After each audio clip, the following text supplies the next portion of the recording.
भारत की जानिब से पाकिस्तान आने वाले दरियाओं में पानी छोड़े जाने के बाद पाकिस्तान में सैलाब ने तबाही मचा रखी है। वहीं एक सवाल ज़ेरे गर्दिश है कि क्या भारत की जानिब से छोड़ा गया ये पानी किसी साजिश का हिस्सा है? इस हवाले से आमिर रज़ा मेरे साथ मौजूद हैं, उनसे बात करते हैं। आमिर भाई, एक सवाल ज़ेरे गर्दिश है कि भारत ने बाकायदा तौर पर साजिश के तहत ये सब किया, क्योंकि उनके जो डैम है वहाँ पानी भरने दिया गया। जब डैम लबालब पानी से भर गए तो फ़ौरन पाकिस्तान की तरफ पानी छोड़ दिया। इसमें किस हद तक भारत की जानिब से कोई साजिशें जो है ना वो शामिल हैं? जी बिल्कुल, ये साजिश है और ये इसको आप ये कह लें कि आबी दहशतगर्दी है। दहशतगर्दी इसलिए भी कह रहा हूँ, भारतीय मीडिया ये प्रोपेगेंडा कर रहा है कि हमने तकरीबन 1.5 लाख लोगों को मरने से बचा लिया क्योंकि हमने पाकिस्तान को आगाह कर दिया था। लेकिन पाकिस्तान की जो आगाही दी गई ये बड़ी अजीब सी बात है कि थ्रू अपनी एम्बेसी के दी गई। हालांकि सिंतास माहदे के तहत वहाँ पे जो इस डिपार्टमेंट को देखते हैं फ्लड रिलेटेड चीज़ों को, वो आगाह करते हैं पाकिस्तान में जो सिंतास माहदे के कोऑर्डिनेटर्स हैं उनको कि आपके पास फ़लाँ डेट में फ़लाँ दिन में इतना पानी आ सकता है क्योंकि इतनी बारिशें अब स्ट्रीम में हो गई हैं। अब आप दो चीज़ें जहन में रखिएगा, पाकिस्तान के 3 मशरकी दरियाओं में ही क्यों सैलाब आया? चनाब में, रावी में और सतलुज में। बिल्कुल। सबसे बड़ा दरिया इन तीनों में से चनाब है जी। अब आप सबसे पहले हम चनाब पे बात कर लेते हैं कि चनाब के पे ऊपर भारत ने जो है बगलेहार डैम बना रखा है। बगलेहार डैम को हर डैम की तरह, जिस तरह से रावल डैम है, जब वो डेड लेवल पर आने लगता है तो उसके स्पिलवेज खोल दिए जाते हैं। मंगला है, तरबेला है, ताकि डैम को महफूज रखा जाए।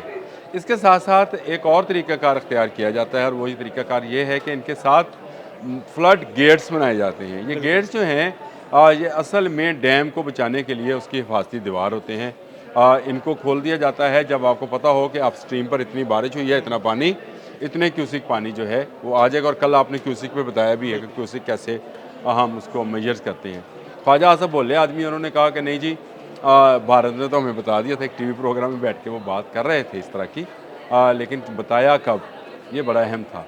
उस वक्त बताया जब वो अपने पानी को खोल चुके थे और पाकिस्तान में इस बात के खदशात पैदा हो गए कि पूरे का पूरा पाकिस्तान जो है या पंजाब जो है, इसको इस तरह से समझ लें कि पंजाब जो है उसके बहुत सारे देहात और बहुत सारे लोग जो हैं वो डूब जाएंगे। लेकिन चले, गवर्नमेंट की अच्छी पॉलिसी रही कि उसने कम वक्त में भी अच्छे इंतजाम करके कहीं ब्रीच करके डैम बंद को कादराबाद को बचा लिया, कहीं पर कुछ ब्रीच किया, बचा लिया।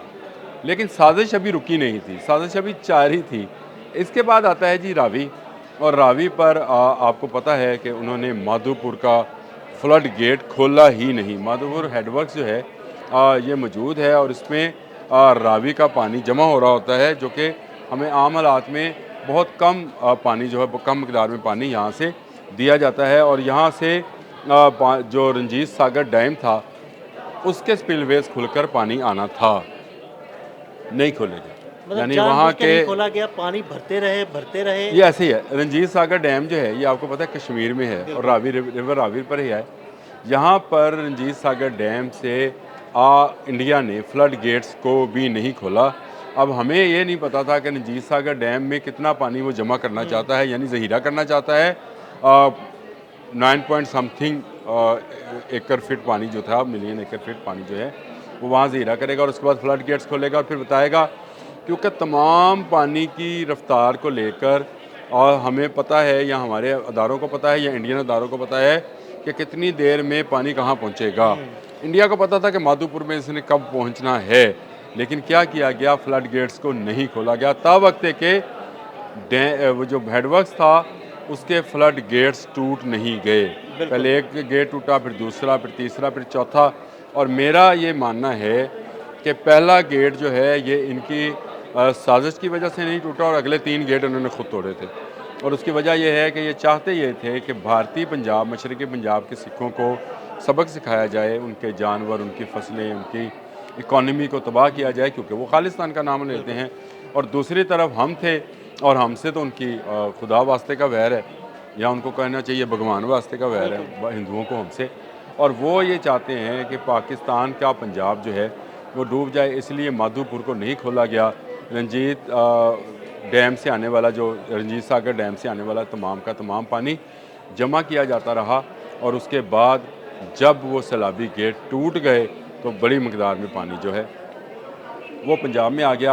आपको पता है सियालकोट, नारोवाल सारे को डुबोता हुआ बिल्कुल, वो करतारपुर, शदरा में डोडा सारा अभी कुछ सारा बिल्कुल। वो अभी शदरा में आ रहा है, चल रहा है पानी, और चलते चलते इसने आगे तक जाना है अभी। इसके बाद आ जाएं, आपने बात की थी सतलुज की।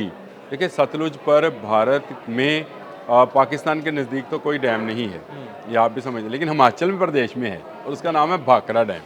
9.7 मिलियन एकड़ फिट पानी वहाँ पर जमा किया जाता है और हर साल जमा करते हैं। इसलिए आपको सतलुज, अगर आप कभी बहालपुर की हाँ तरफ जी, जाएं बिल्कुल, 1-2 दफ़ा इत्तेफ़ाक हुआ, बल्कि आपके साथ ही जाने का इत्तेफ़ाक तो हुआ, आपके रेत साथ उड़ती है वहाँ पे, बिल्कुल रेत और वहाँ देखी। पे डर्ट ट्रैक वो रेसेस हाँ होती जी। हैं, हो रही होती है, वहाँ पे पानी नहीं आता है क्योंकि भाखड़ा में जमा किया जाता है। इस दफ़ा वहाँ पर बारिशों की तादाद जब ज़्यादा, बारिशों की मकदार जब ज़्यादा हुई, पानी ज़्यादा नीचे आया, इन्होंने क्या किया, इन्होंने भाखड़ा डैम को डेड लेवल तक जाने दिया और जो इनके हेडवर्क्स थे उनको भी डेड लेवल तक पहुँचाया। और फिर इन्होंने ये किया कि जिस तरह से यहाँ माधोपुर में काम किया था, इसी तरह इनके 2 हेडवर्क्स जो हैं ये सतलुज के ऊपर हैं। एक तो फ़िरोज़पुर है, आपने फ़िरोज़पुर रोड है जी, जी, जी। ये फ़िरोज़पुर तक चाहे फ़िरोज़पुर हेडवर्क्स है और दूसरा हरी के हेडवर्क्स है इनका।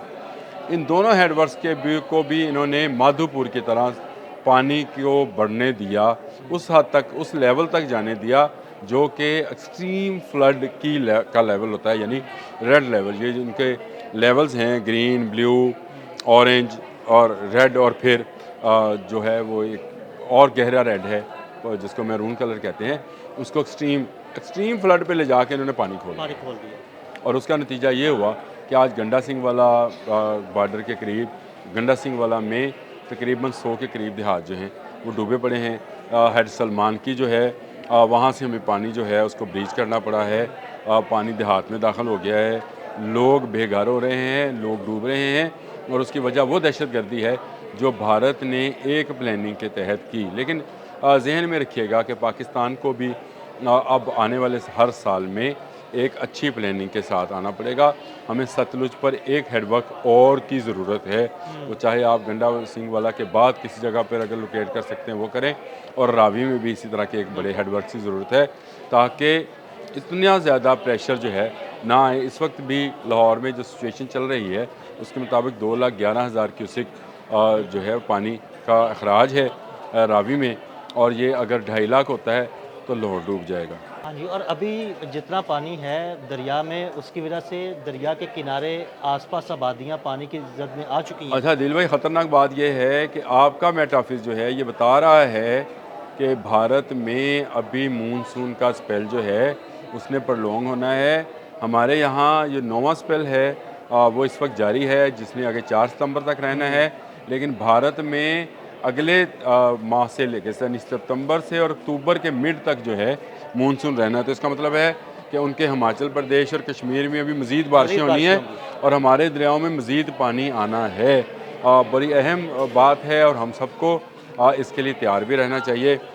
लेकिन हमारा हमसाया कमीना है, इसमें वो कोई सिर्फ शक हम नहीं है। हमारे वैसे लिए कमीना नहीं है, वो अपने लोगों के लिए भी कमीना है। उसकी फूड बास्केट है पंजाब, पंजाब उसके लिए फूड बास्केट की हैसियत रखती है।